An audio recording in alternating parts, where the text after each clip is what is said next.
ಭೀಮನ ಅಮಾವಾಸ್ಯೆ ಅಥವಾ ಜ್ಯೋತಿರ್ಭೀಮೇಶ್ವರ ವ್ರತಕಥೆಯನ್ನು ಇವಾಗ ಕೇಳೋಣ.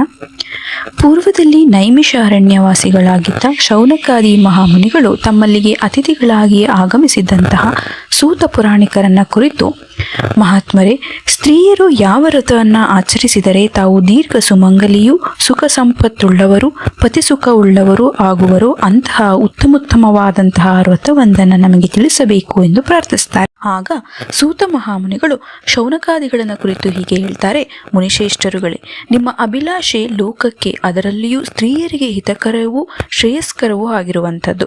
ಆದ್ದರಿಂದ ಪರಮೋತ್ತಮವಾದ ಒಂದು ವ್ರತವನ್ನು ನಿಮಗೆ ಹೇಳ್ತೇನೆ. ಅದನ್ನ ಆಷಾಢ ಮಾಸದ ಕೃಷ್ಣ ಪಕ್ಷದ ಅಮಾವಾಸ್ಯೆ ಎಂದು ಆಚರಿಸಬೇಕು. ಆ ವ್ರತದ ಹೆಸರು ಭೀಮನ ಅಮಾವಾಸ್ಯೆಯ ವ್ರತವೆಂದು.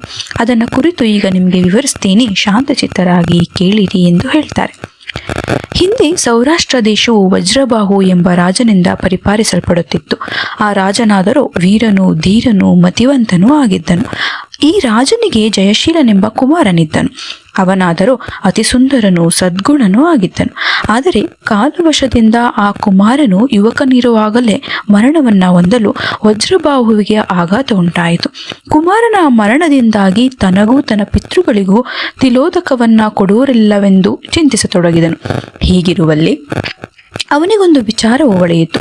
ತನ್ನ ಮೃತ ಪುತ್ರನಿಗೆ ವಿವಾಹವನ್ನ ಮಾಡಿದರೆ ಆ ಹೆಣ್ಣಿನ ಮೂಲಕವಾಗಿ ತನಗೂ ತನ್ನ ಪಿತೃಗಳಿಗೂ ಸದ್ಗತಿ ಒದಗಬಹುದೆಂದು ಆಲೋಚಿಸ್ತಾನೆ.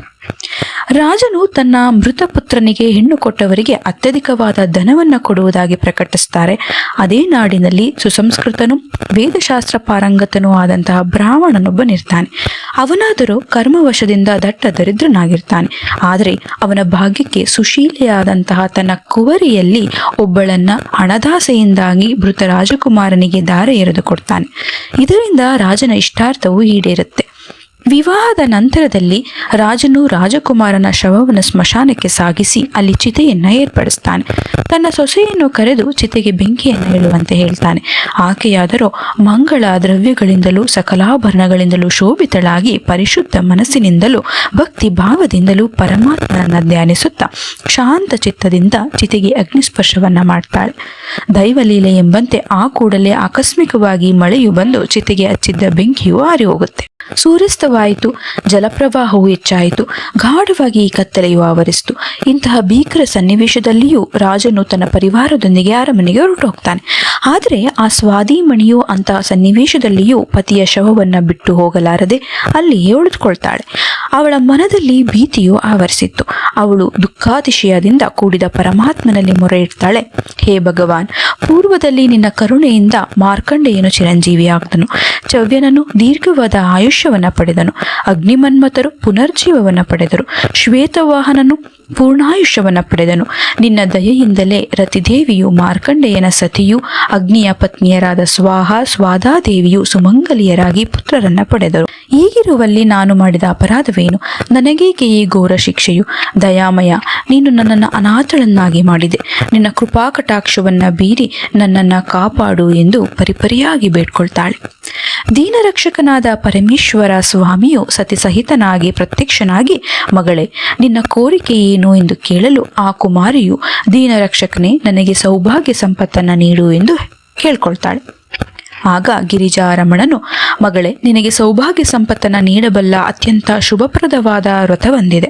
ನಾನು ನಿನಗೆ ಅದನ್ನು ಹೇಳುವೆನು. ಆಷಾಢ ಮಾಸದಲ್ಲಿ ಕೃಷ್ಣ ಪಕ್ಷದ ಅಮಾವಾಸ್ಯೆಯ ದಿನದಲ್ಲಿ ಮಂಗಳ ಸ್ನಾನ ಮಾಡಿ ಭಕ್ತಿ ಭಾವದಿಂದ ಕೂಡಿ ಪೂಜಾ ಸ್ಥಳವನ್ನು ಶುಚಿ ಮಾಡಿ ಪಂಚವರ್ಣದ ರಂಗವಲ್ಲಿಯನ್ನಿಟ್ಟು ಅಲಂಕರಿಸಬೇಕು. ಶುದ್ಧವಾದ ಅಕ್ಕಿಯ ರಾಶಿಯನ್ನು ಹಾಕಿ ಅದರ ಮೇಲೆ ತುಪ್ಪದಿಂದ ಉರಿಯುವ ದೀಪಸ್ತಂಭವನ್ನು ಇರಿಸಿ ಅದರಲ್ಲಿ ನನ್ನನ್ನು ಆವಾಹನೆ ಮಾಡಬೇಕು. ಅಂತಹ ದೀಪಸ್ತಂಭದಲ್ಲಿ ಅಷ್ಟಮೂರ್ತಿಗಳ ಭೇದದಿಂದಲೂ ಭವಾದಿಯಾದ ಮೂರ್ತಿಗಳ ಭೇದದಿಂದಲೂ ನಾನು ಇರುತ್ತೇನೆ. ಈ ಸಕಲವಾದ ಮೂರ್ತಿ ಭೇದಗಳಲ್ಲಿ ಅತ್ಯಂತ ಇಷ್ಟವಾದ ಸ್ನೇಹಿತನು ಚಂದ್ರನು ಒಬ್ಬನು. ಜ್ಯೋತಿರ್ಮಯವಾದ ನನಗೆ ಭೀಮೇಶ್ವರನೆಂದು ಹೆಸರು. ಈ ದೀಪಸ್ತಂಭವು ನಾನೆಂದು ಜ್ಯೋತಿ ಸ್ವರೂಪನೇ, ಚಂದ್ರನೆಂದು ನನ್ನನ್ನು ಮಹಾಲಿಂಗ ಸ್ವರೂಪನೆಂದು ತಿಳಿದು ಭಯಭಕ್ತಿಯಿಂದ ಆರಾಧನೆ ಮಾಡೆಂದು ಹೇಳಿ ಅನಂತರ ಪೂಜಾ ಕ್ರಮವನ್ನೇ ಹೇಳಲು ಉಪಕ್ರಮಿಸುತ್ತಾರೆ. ಈ ವ್ರತವನ್ನು ಮಾಡತಕ್ಕವರು ಮೊದಲನೆಯ ವರ್ಷ 100, ಎರಡನೆಯ ವರ್ಷ 200, ಹೀಗೆ 9 ವರ್ಷಗಳವರೆಗೆ ವೃದ್ಧಿಕ್ರಮದಿಂದ ಕಡುಬನ್ನು ಮಾಡಿ ನೈವೇದ್ಯವನ್ನು ಮಾಡಬೇಕು. ಅಕ್ಕಿಯ ಹಿಟ್ಟಿನಿಂದಲೂ ಮಾಡಬಹುದು. ಗಂಧ, ಪುಷ್ಪ, ಧೂಪಗಳಿಂದ ನನ್ನನ್ನು ಪೂಜಿಸಿ ನೈವೇದ್ಯವನ್ನು ಮಾಡಿದ ನಂತರ ಮೊದಲನೇ ವರ್ಷ 10, ಎರಡನೆಯ ವರ್ಷ 20, ಹೀಗೆ 9 ವರ್ಷಗಳ ಪರ್ಯಂತವೂ ಹೆಚ್ಚಿಸುತ್ತಾ ಬ್ರಾಹ್ಮಣರಿಗೆ ದಾನ ಮಾಡಬೇಕು. ನೀನು ಭಕ್ತಿ ಭಾವದಿಂದ ಈ ರೀತಿ ಮಾಡಿದರೆ ನಿನ್ನ ಪತಿಯು ಸಜೀವಿಯಾಗಿ ಮೇಲಕ್ಕೇಳುವನು, ಇದರಲ್ಲಿ ಯಾವುದೇ ಸಂಶಯ ಬೇಡ ಎಂದು ಹೇಳಿ ಮಾಯವಾಗ್ತಾರೆ. ಬಳಿಕ ಆಕೆಯು ಅಂತೆಯೇ ಮಣ್ಣಿನ ದೀಪಸ್ತಂಭವನ್ನು ಮಾಡಿ ಸಮೀಪದಲ್ಲಿದ್ದ ಆಲದೆಲೆಗಳನ್ನು ವೀಳ್ಯದೆಲೆಗಳಾಗಿ ಅದರ ಕಾಯಿಗಳನ್ನು ಅಡಕೆಯಾಗಿಯೂ ಮಾಡಿಕೊಂಡು ಅಲ್ಲಿದ್ದ ಗರಿಕೆಯ ಹುಲ್ಲನ್ನು ಹೂಗಳಂತೆ ಭಾವಿಸಿಕೊಂಡು ಮಣ್ಣಿನಿಂದಲೇ ಕಡುಬುಗಳನ್ನು ಮಾಡಿ ಧೂಪ ದೀಪಾದಿಗಳನ್ನು ಮನಸ್ಸಿನಲ್ಲಿಯೇ ಸ್ಮರಿಸಿ ಭಕ್ತಿಯಿಂದ ಪೂಜೆಯನ್ನು ಮಾಡ್ತಾಳೆ. ಈ ಪೂಜೆಯ ಮಹಿಮೆಯಿಂದ ದೇವರು ಅನುಗ್ರಹಿಸಲಾಗಿ ಬಂಗಾರದ ಗೋಡೆಗಳಿಂದಲೂ ರತ್ನ ಖಚಿತವಾದ ಕಂಬಗಳಿಂದಲೂ ನಿರ್ಮಿತವಾದಂತಹ ಭವನವೊಂದು ಸಿದ್ಧವಾಗುತ್ತೆ. ಮೂಲೆ ಮೂಲೆಗಳಲ್ಲಿಯೂ ನವರತ್ನಗಳು ರಾಶಿ ರಾಶಿಯಾಗಿ ಬಿದ್ದಿರುತ್ತವೆ. ಚಿತೆಯು ರತ್ನದ ಮಂಚದಂತೆ ಹೊಳೆಯುತ್ತಿತ್ತು. ರಾಜಕುಮಾರನು ಜೀವವನ್ನು ಹೊಂದಿದನು. ಚತುರಂಗ ಬಲವು ಅಲ್ಲಿ ನಿಂತಿತು. ಈ ರೀತಿಯಾಗಿ ತನ್ನ ಸ್ಥಿತಿಯು ಮಾರ್ಪಾಡಲು ತಾನು ಆಶ್ಚರ್ಯಭರಿತಳಾದಳು.